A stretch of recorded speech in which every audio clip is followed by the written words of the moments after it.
우리나라는 높은 인구 밀도와 서비스 중심의 산업 구조로 인해 단위 면적당 폐기물 발생량이 미국의 7.6배에 달한다고 합니다.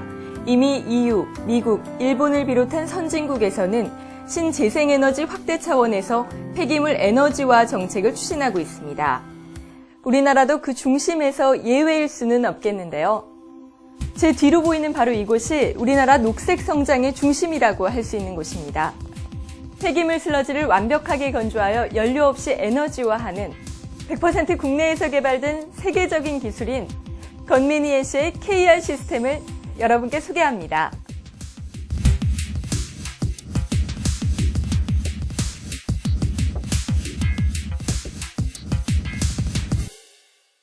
우리나라의 폐기물 발생량은 하루에 32만 톤이나 배출되는데 이는 어마어마한 양이죠. 그런데 과거 같으면 하수 스러지나 기타 폐기물을 해양에 투기하거나 육상에 직매립하면 그만이었습니다만 주민들의 반대와 국제협약 등으로 이런 행위가 2012년부터는 전면적으로 금지가 됩니다. 고민은 그 부분부터 시작됐어요. 어떻게 버리느냐의 문제가 아니라 그것을 어떻게 이용할 수는 없을까의 문제였던 거죠. 이뿐만 아니라 폐기물 스러지의 처리 비용도 대폭 상승하고 있어 중요한 건 얼마나 경제적인 방법으로 상용화할 수 있느냐의 문제였어요. 이러한 상태가 지속된다면 국가 경제 운영이나 기업의 사업 활동에 막대한 지장을 초래할 가능성도 배제할 수 없는 상황입니다. 그래서 정말 많은 시간 동안 파이럿 테스트를 진행하면서 슬러지 건조 비용의 경제성과 건조 후 수분 함량을 최소화시키는 기술을 개발하여 이 두 마리 토끼를 다 잡을 수가 있었습니다. 지구 온난화, 에너지 자원 고갈 문제 등은 이제 국가를 넘어 세계를 위협하는 가장 중요한 우선 과제입니다. 1% 함수율 1% 내어로 만들어냈어요. 잘 건조시킨 슬러지로 시스템을 유지, 운영하는 기본 연료로 사용할 뿐만 아니라 잉여 연료까지 생산이 가능하게 됐습니다. 또한 이 연료는 GR 규격에 적합한 연료로 생산하여 화석 연료를 대체할 수 있을 정도의 품질을 만들 수 있게 되었습니다. 사실 매립되는 쓰레기 속에는 석유보다 더 값진 에너지가 숨어 있고 땅에서 원유를 퍼 올리는 것과는 비교되지 않는 가치를 지녔다고 할 수 있습니다. 네, KR 시스템의 기술 개발 배경부터 기술의 효과, 그리고 앞으로 가져올 기대 효과까지 들어보았는데요.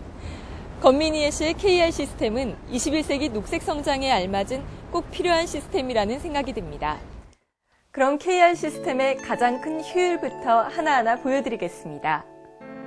KR 시스템 연료와 설비의 건조 효율은 함수율 80%의 슬러지를 1%까지 떨어뜨립니다. 이때 필요한 에너지원인 스팀 소요량은 기류 건조기의 경우 슬러지 1톤당 1.5톤이 필요한데 반해 KR 시스템은 그 절반 이하로 운영이 가능합니다. 건조 슬러지 발생량은 건조 전 100톤, 함수율 80%의 슬러지를 이용해 21.5톤의 건조 슬러지가 발생하는데요.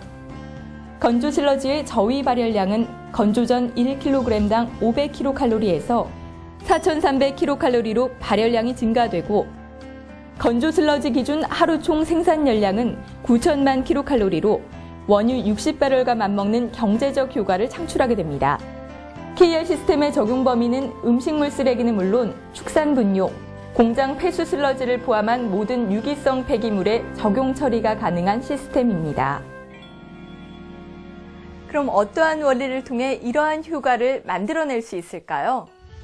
KR 시스템의 건조 원리는 슬러지의 매체유를 혼합하여 기름의 높은 열 전달 효과를 이용하여 슬러지를 건조하는데 이때 시스템 내부에 감압을 걸어 증발 속도를 더욱 빠르게 하고 낮은 온도에서도 증발이 가능하게 만듭니다.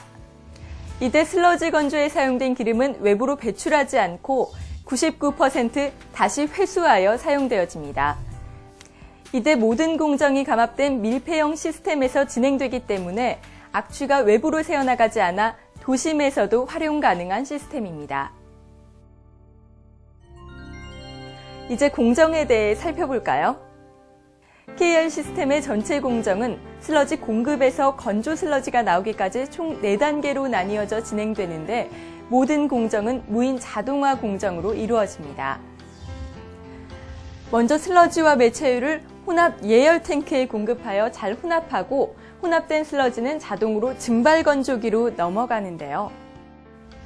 2단계에서 메체유는 슬러지 세포막을 파괴하도록 도와주어 슬러지 내부의 수분까지 99% 건조되게 하는데 가장 핵심적인 역할을 수행합니다. 다음으로 휘딩 탱크로 이동되어 슬러지에서 메체유를 다시 분리시키기 위해 온도를 더욱 올리고 고액 분리기로 자동으로 공급되어서 메체유와 슬러지를 분리해냅니다. 분리된 메체유는 메체유 탱크로 이동되어 다시 재활용되며 슬러지 건조물은 에너지 회수 설비로 이동되어 KR 시스템의 자체 에너지로 쓰이고 나머지는 잉여 에너지로 생산됩니다. 여기서 생산된 연료는 소각시설, 시멘트 공장의 보조연료나 비닐하우스의 난방연료, RPF 제조원료, 화력발전소 연료로 사용되며 탄소 배출권까지 획득이 가능합니다. 네, 지금까지 KR 시스템의 원리 및 기술 특징, 공정에 대해 살펴보았습니다. 정부는 현재 초보 단계에 있는 국내 폐기물 에너지화 기술을 선진국 수준의 상용화 단계로 끌어올리기 위해 폐기물 에너지 타운 프로젝트를 추진하고 있습니다. 특히 산, 학, 연, 민, 관의 유기적인 연계 및 공동 연구 기반 구축을 통해 유기성 폐기물 연료화 및 바이오가스화 등 총 14개 분야에 대한 기술 개발을 추진하고 있는데요. KR 시스템이 폐기물 에너지 재활용 및 에너지화 정책 수행의 중심에 서기를 기대해 봅니다. 이제 KR 시스템은 슬러지 처리를 통한 환경 보전의 역할을 뛰어넘어 재생에너지를 만들고 나아가 녹색 성장의 꿈을 현실로 만드는 우리의 이상이 될 것입니다.